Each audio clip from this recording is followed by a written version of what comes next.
வணக்கம் and welcome to உணவே அமிர்தம். நம்ம நிகழ்ச்சியில் ஒவ்வொரு வாரமும் இன்ட்ரெஸ்டிங்கான கான்செப்ட்ஸை பற்றி தான் பார்த்துட்டு வரோம். அந்த விதத்தில் இந்த வாரம் முழுக்க நம்ம பார்க்க போகிற விஷயம் என்னன்னு பார்த்தீங்கன்னா நரம்பு தளர்ச்சி.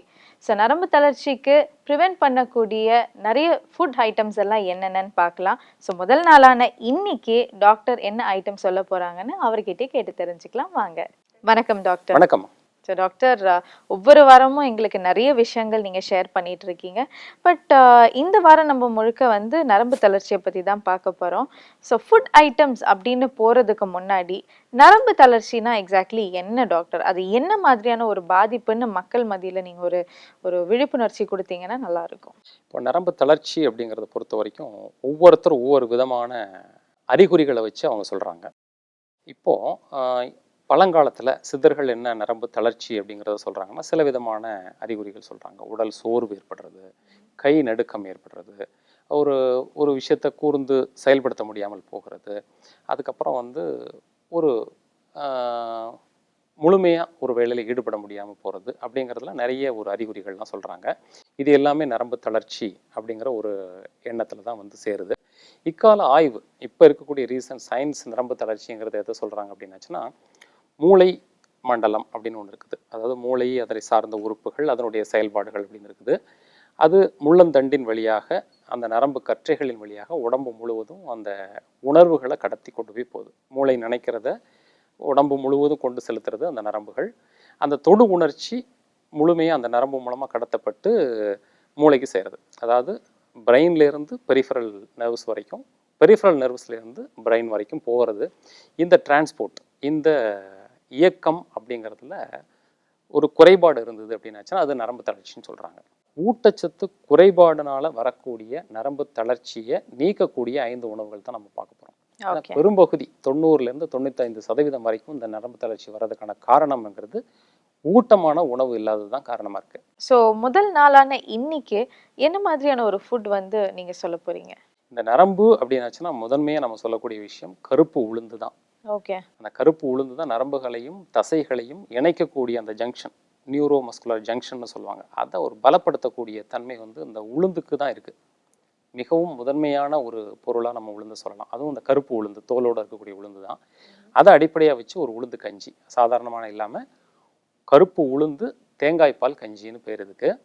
இதில் வெந்தயம், தேங்காய் பால், பனை வெல்லம் இதெல்லாம் சேர்த்து ஒரு கஞ்சி செய்ய போகிறோம். ஸோ இதில் இருக்க மெயின் இன்க்ரீடியன்ட் கருப்பு உளுந்து அப்படின்னு நீங்கள் சொல்லிட்டீங்க. அண்ட் இந்த நரம்பு தளர்ச்சிக்கு ரொம்பவே ஒரு யூஸ்ஃபுல்லான ஒரு ப்ராடக்ட் ஒன்றும் சொல்லிட்டீங்க. இதில் இருக்க மற்ற விஷயங்களும் இந்த கருப்பு உளுந்தும் வேறு என்ன மாதிரியான பாதிப்புகளுக்கு அது ஹெல்ப் பண்ணுன்னு கொஞ்சம் சொல்லுங்கள் டாக்டர். இந்த மாதிரியான உளுந்து இது சேர்ந்த கஞ்சி இதெல்லாமே என்ன செய்வாங்க அப்படின்னாச்சுன்னா, பெண்கள் அந்த பூ பெய்யக்கூடிய காலம், அதாவது பெரியவளான காலத்தில் அவளுக்கு கொடுக்கணும். ஏன்னா அந்த காலகட்டத்தில் தான் உரமாகும், உடல் உரமாகும்னா பலமாகும். அந்த பலமாகிறதுல ரொம்ப அடிப்படையான சத்துக்கள் உருவாகக்கூடிய இடம் கர்ப்பப்பை பெண்களுக்கு. அந்த கர்ப்பப்பையிலிருந்து உருவாகக்கூடிய அந்த ஹார்மோன்லாம் முறையாக உருவாகி உடம்பு முழுவதும் பரவி இருந்தால்தான் இந்த நரம்பு தளர்ச்சி வராமல் பெண்களுக்கு தடுக்கப்படும்.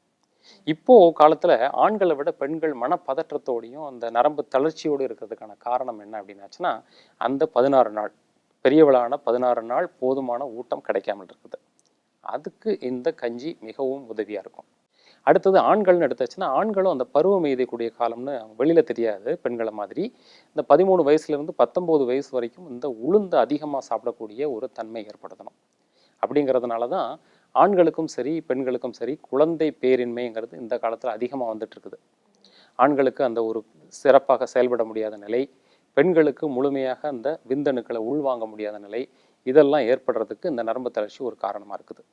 அவங்களுக்கு 2 பேருக்குமே ஒரு ஊட்டத்தை கொடுத்து அடுத்த சந்ததி ஒரு தெளிவான ஒரு திறம் வாய்ந்த சந்ததி உருவாகிறதுக்கு இந்த கஞ்சி உதவியாக இருக்கும் அப்படிங்கிறது ஒரு கூடுதல் சிறப்பு செய்திமா. So thank you so much doctor. So இந்த உளுந்து கஞ்சியில் நிறைய நன்மைகள் இருக்குன்னு நாங்கள் உங்ககிட்ட இருந்து தெரிஞ்சுக்கிட்டோம். ஸோ அடுத்ததாக இந்த உளுந்து கஞ்சியை எப்படி செய்யலான்னு பார்க்கலாம். செஞ்சுட்டு வந்துடுங்க. ஸோ டாக்டர் சொன்ன இந்த உளுந்து கஞ்சியை எப்படி செய்யலான்னு பார்க்கலாம் வாங்க. உளுந்து கஞ்சி செய்ய தேவையான பொருட்கள்: கருப்பு உளுந்து அரைச்ச மாவு, தேங்காய் பால், பனவெல்லப்பாகு, சுக்கு, ஏலக்காய், நெய். ஸோ இதுக்கு தேவையான இன்க்ரீடியன்ஸ் எல்லாம் பார்த்துட்டோம். அடுத்ததாக நம்ம இது எப்படி செய்கிறதுன்னு பார்க்கலாம். ஸோ முதல்ல ஸ்டவ் ஆன் பண்ணிக்கோங்க. இந்த பேன் வச்சுக்கோங்க. ஸோ பேன் ஹீட் ஆகிடுச்சு. கொஞ்சோண்டு நெய் விட்டுடலாம். நம்ம இடித்து வச்சுருக்க இந்த சுக்கை வந்து கொஞ்சோண்டு தாளிக்கிற மாதிரி போடலாம். ஃப்ளேவருக்காக ஏலக்காவை பிச்சு போட்டுடலாம். ஸோ ஏலக்காய் போட்டாச்சு.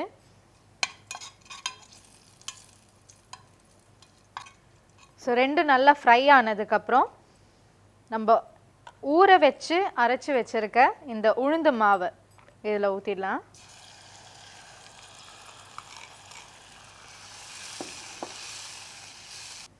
ஸோ தோசை மாவுக்கு எப்போ அரைக்கிற மாதிரியே வந்து நம்ம உளுந்தையும் வெந்தயத்தையும் வந்து ஊற வச்சு ஓவர் நைட் ஊற வச்சுட்டு அடுத்த நாள் காலையில் வந்து நீங்கள் அது நல்லா தண்ணியாக அரைச்சி எடுத்துக்கலாம்.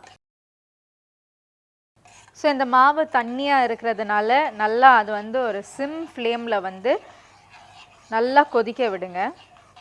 நல்லா கிண்டிக்கிட்டே இருங்க, ஏன்னா பிடிக்காத அளவுக்கு, ஏன்னா மாவு வந்து கட்டி கட்டி ஆகிடும் நம்ம கிண்டாமல் விட்டோம்னா. ஸோ நம்ம ஊற்றின மாவை விட இப்போ மாவு வந்து கொஞ்சம் கட்டியாக இருக்குது.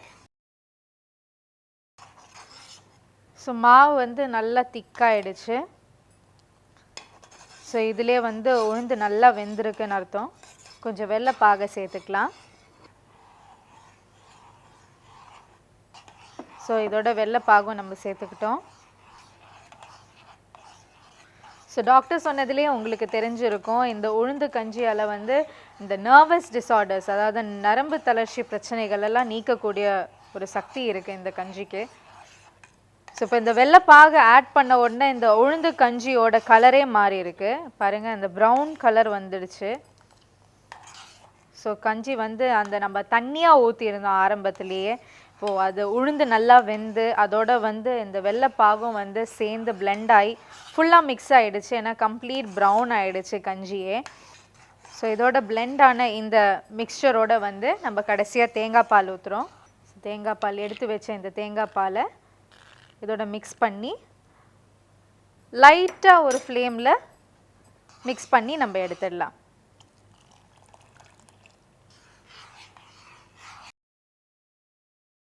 ஸோ கடைசியாக வந்து இந்த வெல்லம் உளுந்து இதோட சேர்த்து நம்ம வந்து தேங்காய் பாலும் சேர்த்துட்டோம். ஸோ அந்த மைல்டு ஃப்ளேமில் நல்லா எதுவும் மிக்ஸ் ஆகிற அளவுக்கு நல்லா ஸ்டர் பண்ணிகிட்டே வாங்க. ஸோ அந்த கஞ்சியோட கன்சிஸ்டன்சி எப்படின்னு உங்களுக்கே தெரியும். அந்த கன்சிஸ்டன்சிக்கு வந்த உடனே நீங்கள் வந்து ஃப்ளேமை ஆஃப் பண்ணிடலாம். ஸோ நம்ம உளுந்து கஞ்சி இங்கே ரெடி ஆகிடுச்சு. ஸோ இது ஒரு சின்ன கிண்ணத்தில் வந்து ட்ரான்ஸ்ஃபர் பண்ணிடலாம். டாக்டர் சொன்ன இந்த உளுந்து கஞ்சி இங்கே ரெடி ஆகிடுச்சு. நிறைய மெடிசினல் பெனிஃபிட்ஸ் நிறைஞ்ச இந்த உளுந்து கஞ்சியை நீங்களும் வீட்டில் ட்ரை பண்ணுங்கள். சாப்பிட்டு ரொம்ப ஹெல்த்தியாக இருங்க. ஸோ அந்த அருமையான உளுந்து கஞ்சியை நம்ம செஞ்சாச்சு. அடுத்ததாக வந்து நேர்கள் கேட்டிருக்க கேள்விகளை நம்ம டாக்டர் கிட்ட கேட்க போகிறோம். ஸோ டாக்டர், இன்றைக்கும் 2 கேள்விகள் நான் எடுத்து வச்சுருக்கேன். செல்வி சென்னையிலேருந்து எழுதியிருக்காங்க. அவங்களுக்கு வந்து டைஃபாய்டு வந்திருந்துதான். டைஃபாய்டு வந்ததுக்கப்புறம் அவங்களுக்கு ஹேர் ஃபால் வந்து ரொம்பவே ஜாஸ்தியாக இருக்குது. அதாவது இப்போ குளிக்கும் போதும் சரி ரொம்ப நிறைய போகிற மாதிரி ஃபீல், ஆமாம் கொத்து கொத்தாக போகுது அப்படின்னு ஃபீல் பண்ணுறாங்க. அண்ட் ரீக்ரோத்தும் வந்து அவ்வளோவா தெரியல. அவங்களுக்கு டைஃபாய்டு வந்து ஒரு 6 to 7 months ஆயிடுச்சு. பட் ஸ்டில் வந்து அந்த ரீக்ரோத்து அப்படின்ற ஒரு விஷயம் நடக்கலை அப்படின்னு சொல்கிறாங்க. ஸோ இந்த ஹேர் ஃபாலுக்கும் ஹேர் க்ரோத்துக்கும் ஏதாச்சும் ஆயிலோ இல்லை ஏதாச்சும் ரெமெடி இருந்தால் நல்லா இருக்கும்னு சொல்கிறாங்க. எப்போதுமே ஒரு பெரிய வியாதி வந்துச்சு அப்படின்னாச்சுன்னா அது முடிஞ்சதுக்கப்புறம் கன்வேலசன் பீரியட்னு பேர். ஓகே. அதாவது உடல் தேரக்கூடிய நிலை. அந்த நோய் நீக்கத்துக்கு பின்னாடி பழைய தன்மைக்கு உடம்பை உருவாக்கக்கூடிய ஒரு நிலையை வந்து பெரும்பாலான மக்கள் கவனிக்கிறதே இல்லை. குடலினுடைய இயக்கம் சீராக இல்லாமல் இருக்கிறது, அணுக்கள் இரத்த அணுக்களினுடைய தன்மை சீராக இல்லாமல் இருக்கிறது, இதெல்லாம் வரதுக்கான வாய்ப்பு இருக்குது. நாம் என்ன சொல்கிறோம் அப்படின்னாச்சுன்னா, அந்த டைஃபாய்டு வந்துட்டு போன பிறகு குடல் அமைப்பை சீர்படுத்துறதுக்கு ஆரோரூட் கஞ்சி போட்டு குடிக்கணும்.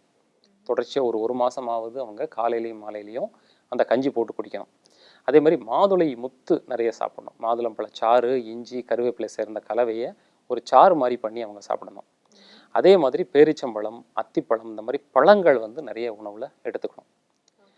எண்ணெய் தேய்ச்சி குளிக்கிறத ஒரு வழக்கமாக வச்சுக்கணும்.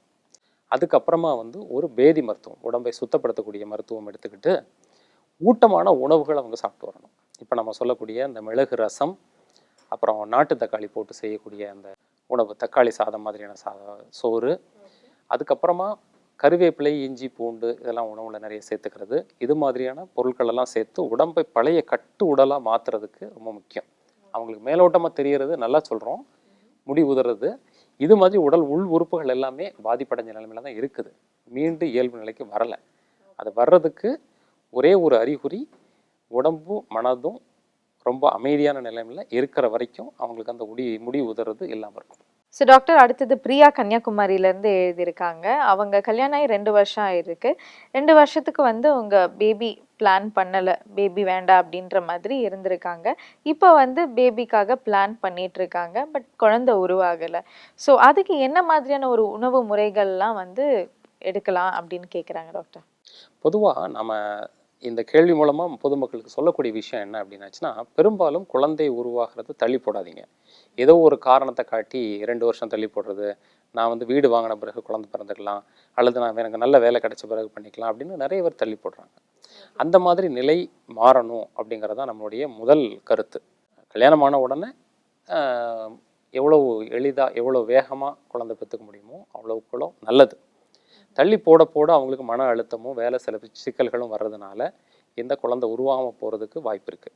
அதனால் நாம் என்ன சொல்லுவோம்னா, எல்லா பிரச்சனைகளையும் ஒதுக்கி வச்சுட்டு ஊட்டமான உணவுகள், பழங்கள், அத்திப்பழம், முருங்கை பிஞ்சு, முருங்கை விதை, பாதாம் பருப்பு, இது மாதிரியான நிறைய விஷயங்கள் நம்ம நிகழ்ச்சியில் செஞ்சு காமிச்சிருக்கோம். பூசணி விதையெல்லாம் கூட சொல்லி காமிச்சிருக்கோம். இதையெல்லாம் அவங்க முறைப்படி சாப்பிட்டுட்டு வரணும். அதே மாதிரி கரு உருவாதுக்கான வாய்ப்புள்ள காலம்னு கணிச்சு வச்சுருக்காங்க இக்கால அறிவியலில். பெண் பூ பெய்திய காலத்திலேருந்து 10 நாட்கள் விட்டுட்டு 11ஆவது நாள்லேருந்து 16ஆவது நாள் வரைக்கும் அவங்க தொடர்பு கொண்டாங்க அப்படின்னாச்சுன்னா கரு உருவாதுக்கான வாய்ப்பு இருக்குது. மறுபடியும் அடுத்த மாதம் அந்த 11ஆவது நாள் தான் தொடர்பு கொள்ளணும். இந்த கால இடைவேளை அப்படிங்கிறது இருவருக்கமான ஒரு அன்பையும் நெருக்கத்தையும் ஏற்படுத்தும். அது கரு உருவாதுக்கான வாய்ப்புகளை ஏற்படுத்தும். ஊட்டமான உணவுகளும் இருவருக்கும் இடையில் இருக்கக்கூடிய ஒரு புரிதலும் அன்பும் தான் குழந்தை உருவாதுக்கு அடிப்படை. Okay doctor. So thank you so much doctor. இன்னைக்கு நீங்கள் ஷேர் பண்ண டிப்ஸும் வந்து ரொம்பவே யூஸ்ஃபுல்லாக இருந்தது. Thank you so much. நன்றி. ஓகே நேயர்களே, இன்னைக்கு நம்ம உளுந்து கஞ்சி எப்படி செய்கிறதுன்னு பார்த்தோம். அண்ட் உளுந்து கஞ்சியோட மெடிசினல் பெனிஃபிட்ஸ் என்னன்னு பார்த்தோம். அது மட்டும் இல்லாமல் நேயர்கள் கேட்ட கேள்விக்கும் ரொம்ப சூப்பராக டாக்டர் பதில் சொன்னாங்க. அது கண்டிப்பாக உங்களுக்கு யூஸ்ஃபுல்லாக இருந்திருக்கும்னு நினைக்கிறேன். ஸோ இதே மாதிரி நரம்பு தளர்ச்சியை நீக்கக்கூடிய வேறொரு உணவுடன் நாளை உங்களை சந்திக்கும் வரை இட்ஸ் பை ஃப்ரம் உணவே அமிர்தம் டீம்.